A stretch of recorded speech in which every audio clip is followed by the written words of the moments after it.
Quando vale a pena comprar um imóvel no leilão? É isso que você vai ficar sabendo hoje.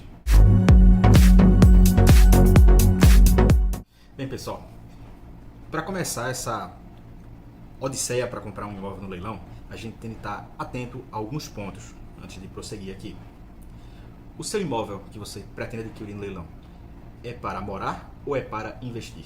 Porque cada uma dessas modalidades vai ter alguns tipos de complicações ou soluções, dependendo do seu caso. Bem, pessoal, se o seu imóvel for para morar, e assim como investir, nesse caso aqui eu posso trabalhar os dois da mesma forma, você vai precisar tentar para a primeira coisa, qual é o valor de mercado do seu imóvel. Não, mas no edital, no leiloeiro, ele vai dar aqui um valor específico, que seria, em tese, esse valor aí que estaria no edital. Gente, o valor do edital não é real, certo? É uma avaliação que pode ser um pouco acima, quase sempre abaixo do valor de mercado, mas o valor que você precisa saber é qual é o valor de mercado desse bem. Se ele não fosse vendido no leilão, por quanto ele estaria sendo comercializado nessa mesma situação? Então, o que é que eu recomendo nessa primeira etapa? Você quer comprar um imóvel e não tem certeza do valor dele, é importante você consultar a base de dados, você consultar algum corretor de confiança, consultar alguém que já negocie com imóveis com segurança, e daí você vai ter uma expectativa de qual seria o valor justo daquele imóvel em negociação comum de mercado.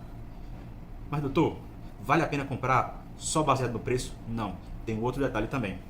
Qual é o valor do passivo daquele imóvel? Passivo significa todas as dívidas relacionadas àquele imóvel.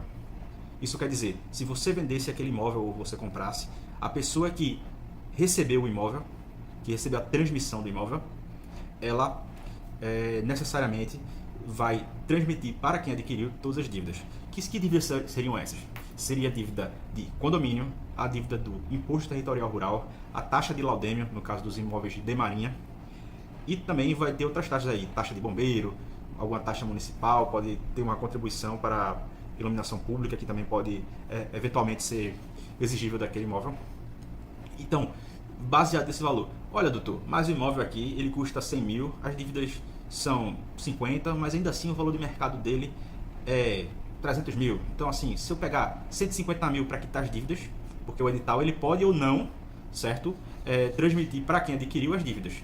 Normalmente os juízes, eles simplesmente fazem um certo jogo. Se o valor do passivo for muito maior do que o valor do imóvel, aquele imóvel nunca vai ser vendido, porque ninguém vai pagar um valor para depois pagar dívidas que superem muito o valor de imóvel, o valor de mercado daquele imóvel. Então a gente está falando aqui da realidade, certo? Então, se o juiz, no edital do leilão, ele determinou que as dívidas seriam transmitidas, as dívidas mais o valor do imóvel, ele ainda sendo muito abaixo do valor de mercado, ainda assim existe uma complicação. Que complicação é essa? Mas doutor, tudo é mais uma complicação. A complicação principal vai ser a questão jurídica. Porque aquele imóvel ele vai estar sendo vendido no leilão, mas existem as modalidades, certo? Esse vídeo aqui poderia ser para uma questão somente de leilão judicial, mas eu tentei incluir aqui outras modalidades, certo? Leilão extrajudicial. Normalmente são os leilões da Caixa ou das entidades financeiras que detêm aquele imóvel e tem autorização legal para poder fazer o leilão extrajudicial. Olha, se o valor do imóvel for muito parecido ou simplesmente for muito abaixo da dívida da pessoa cujo imóvel está sendo executado, é bem provável que aquela pessoa apresente um embargo na justiça e consiga, pelo valor que foi arrematado, certo, quitar a dívida e ter o imóvel. Um exemplo, o imóvel ele custa 200 mil reais, as dívidas são 200 também, mas aí ele foi arrematado no leilão extrajudicial por 100 mil reais.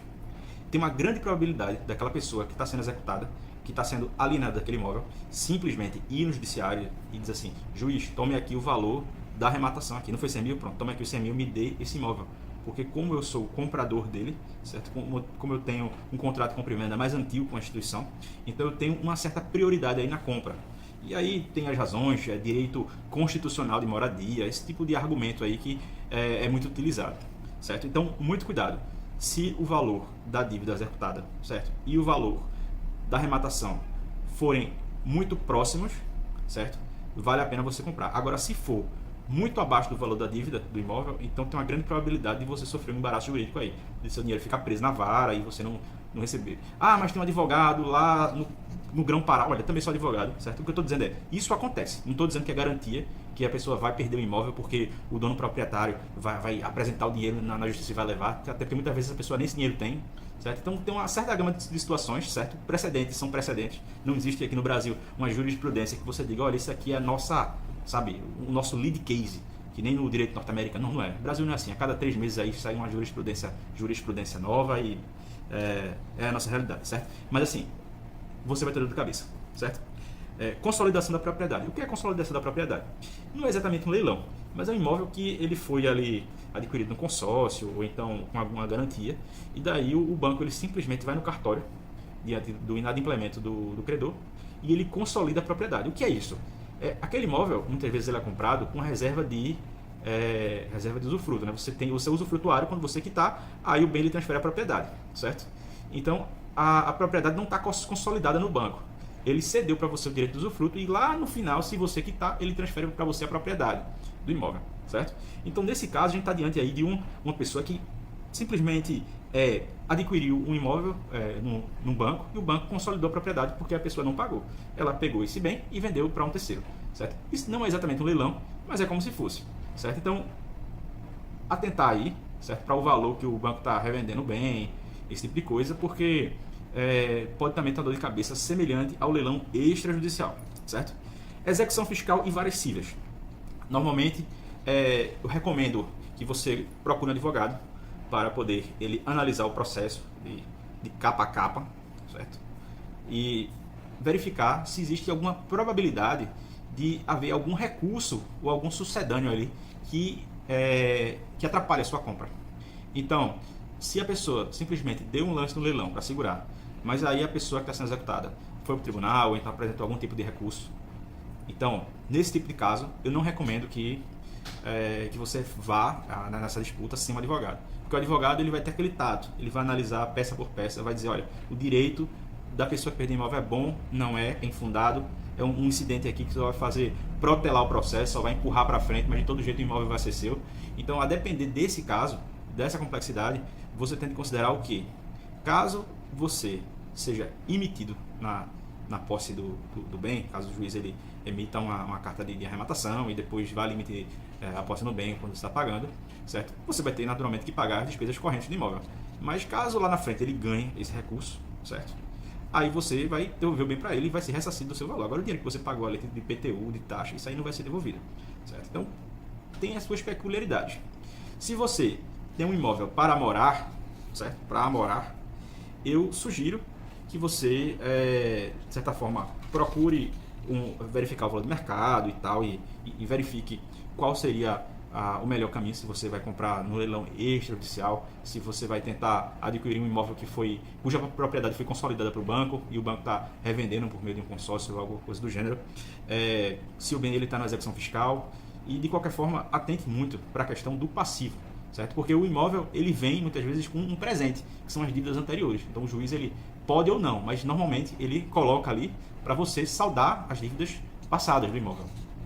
Então, esse passivo é o passivo vencido, certo? Então, se existe um processo, você vai ser colocado nesse processo como devedor, tá? Não se assuste se você comprar um imóvel que está devendo IPTU ou está devendo condomínio, você recebe uma cartinha lá de citação no processo judicial. Então, é bom, comprou o imóvel, vai lá negociar, tranquilo? Se o imóvel for para investimento, tem uma outra questão, porque além do passivo que já existe no imóvel, você vai ter o passivo corrente futuro. O que é o passivo corrente futuro, doutor? Para quem não é familiarizado com a ciência contábil, é que todo mês ali você vai ter que pagar um valor de IPTU, um valor de taxas e por aí vai. Ou seja, só para você manter o imóvel ali parado, para você revender, você tem que considerar uma projeção. Se eu quero vender esse imóvel por quanto, eu tenho que estar ciente das taxas que vão incidir sobre a mera detenção do bem. Então, se você está com o bem, o imóvel não é seu ainda, mas você está com ele, você é detentor. Se você é detentor, você já... aqui em Recife mesmo, na Prefeitura de Recife, você já é totalmente legítimo para responder pelo IPTU. Porque aqui na legislação municipal e na maioria das prefeituras do Brasil, não se iluda, é competente para pagar, é legítimo para pagar o imóvel, o IPTU do imóvel. O detentor, o proprietário, o mero ocupante. Então, a legislação tributária, ela é flex, entendeu? Basta que você esteja ali no teto, tem uma grande probabilidade de você receber uma carta de licitação para pagamento. Mesma coisa condomínio.